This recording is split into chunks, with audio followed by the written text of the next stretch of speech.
ئەم موچەی کە دابەشە کرێ کاریگەری لەسەر شکاندنی مانگرتنیەوە ئەبێ؟ وڵا خۆ پرسیارەکە ئەوەیە ئەو موچەیە موچەی مانگی چەنە؟ مانگی یەکە. ئێستا چەنی مانگە؟ ئێستا شەشە چەنە؟ چوارە؟ چواری دوو. چونکە ئێمە کاتمان لێ تێک چووە. باشە چواری دووە. بەمەرجێ مانگی 12ش نەدراوە. باشە؟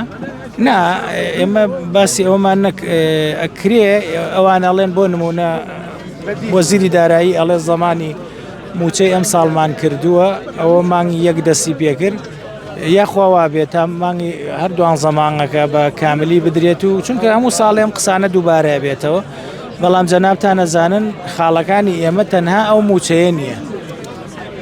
هەموو کاتێ موچە بێ ئێمە بە ئیجابی سەیریەکەین با یعنی زمانی ئێمە ژۆک و زمانی خەڵکی تر نەبێت بەڵام ئەمە هیچ لە بابەتەکەی ئێمە ناگۆڕێ ئێمە بەردەوامە بین لەسەر کاری خۆ